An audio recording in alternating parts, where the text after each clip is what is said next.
One of my favorite places to go is to a waterfall on the side of a rocky cliff that's covered with mosses. I don't know if you've ever done this, but in the woods, and you can feel the water dripping down and flowing through the mosses.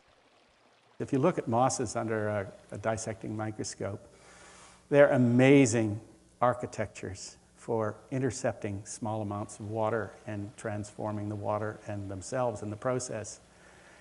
And if you lick that water at the base of the waterfall,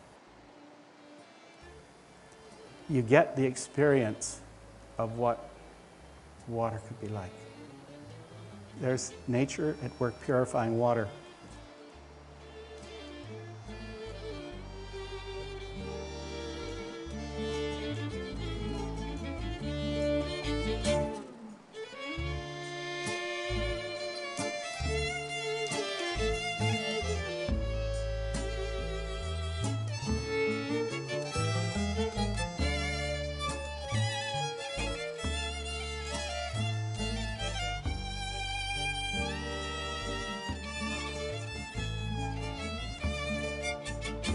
I fell in love with the ocean when I was 12, and for a while was an oceanographer at the Woods Hole Oceanographic Institution. To me, there was always something that was powerfully meaningful about water.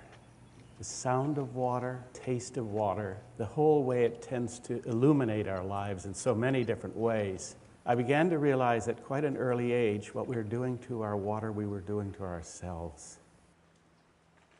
I did my doctorate studying the behavior of aquatic organisms and became aware with my wife Nancy Jack Todd that people were not preparing themselves for a future that wasn't destructive.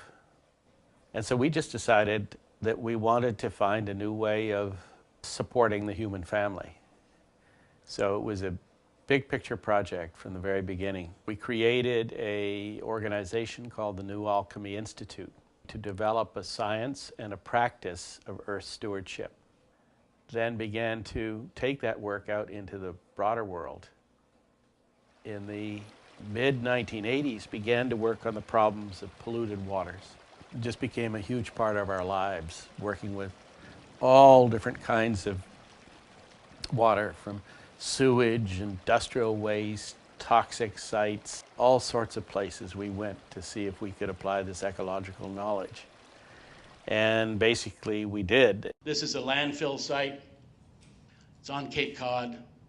All of the top EPA priority pollutants, toxins, carcinogens, they were in there. Heavy metals, many. When I found there were conventional technologies were not equipped to cost effectively deal with that, I entered into a partnership with nature.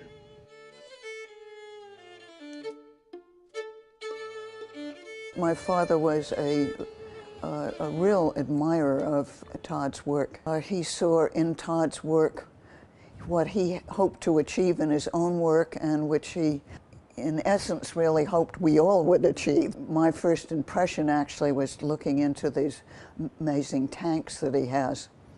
And I have to confess, I didn't really understand exactly what was going on at all, except that you could really feel the sense of life and new life and potentials. At that point, those particular systems were in a geodesic dome that actually Jay had designed. John Todd is one of the few designers I know that really designs and thinks in whole systems. And Fuller said that the only way we could survive as a species was to have a design revolution, and it would have to be a comprehensive, anticipatory, science-based design revolution, and it's exactly what John is doing.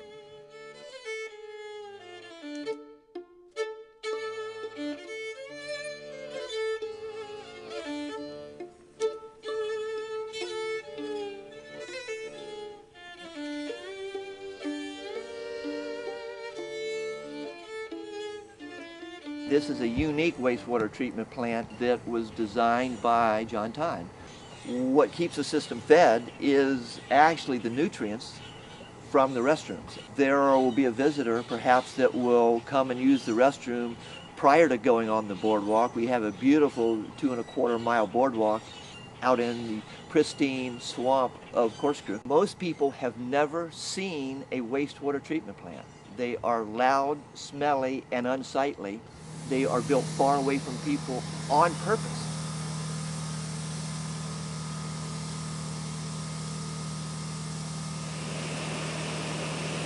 It doesn't need to be this complicated. That is another thing about the Eco Machine, is that its simplicity. This is the opposite. This is quiet, and there's no odor, zero. This is such a departure from the conventional wastewater treatment plants that I've been operating all of my life, just about.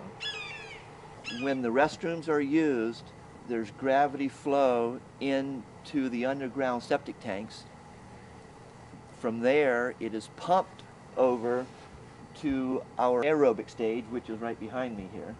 And then from there, gravity flows into a constructed wetland, which is a couple feet deep, lined with plastic, filled with gravel, and plants that are in the gravel, their roots extending down through the gravel bed. The water flows horizontally, much like groundwater in the natural environment. And then it is recollected at the end and reflushed through the toilets.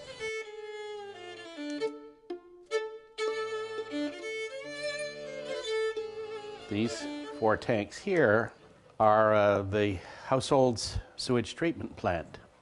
Water is pumped from the septic tank, and it's pre-treated in these 4 tanks. These 2 tanks are a technology called ecological fluidized beds. The water circulates round and round and round. Most of the nutrients have been removed, and they stay in here in the vegetation of the plants. So it's a little ecological spaceship designed to treat the wastes of 2 people on a daily basis. I haven't done the color test in quite a while, so it may not be as perfect as it could be. There's a little bit of microscopic algae in the water. Other than that, it's absolutely purified. It smells a lot better than tap water.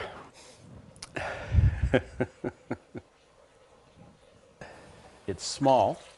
We had to sort of work on the technologies to see if we could, in fact, in a small space, transform sewage into clean water. And that we do.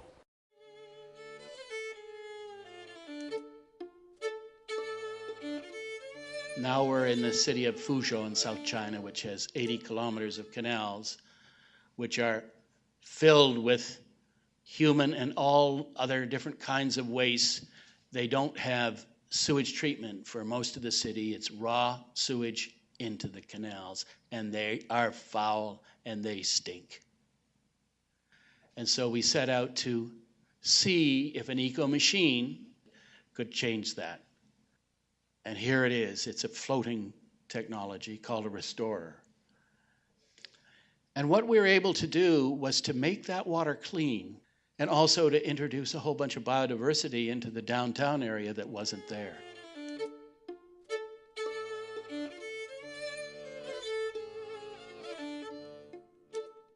This is basically a wastewater system here that we're inside of right now. People are pretty amazed. They'll come in here and use the bathroom. They'll see a sign that says, "We recycle the wastewater here," and they don't even know what that means. So it kind of gets them interested in science and the possibilities of a sustainable environment, which is really, the key here is to get people thinking about that and to show that this can be used on a larger scale. Anywhere from 400 people to 3,000 people will come through here each day. We use very little water here from our well to recycle all the wastewater. People are really surprised sometimes when they come in and realize that it's a wastewater plant. A lot of times they just think it's a greenhouse.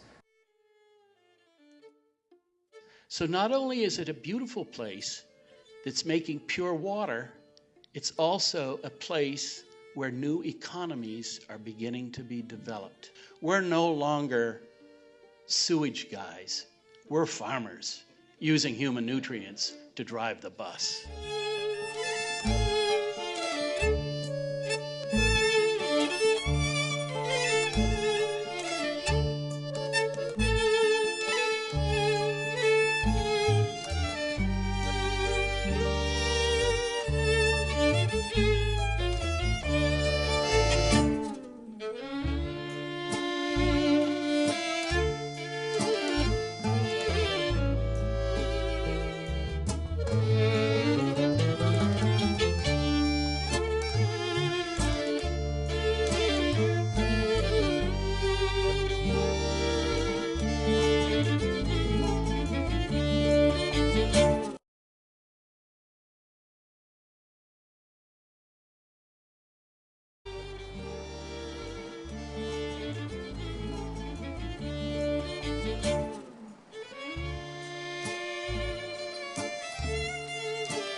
One of my favorite places to go is to a waterfall on the side of a rocky cliff that's covered with mosses.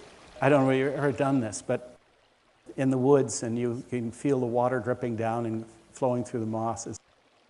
If you look at mosses under a dissecting microscope, they're amazing architectures for intercepting small amounts of water and transforming the water and themselves in the process.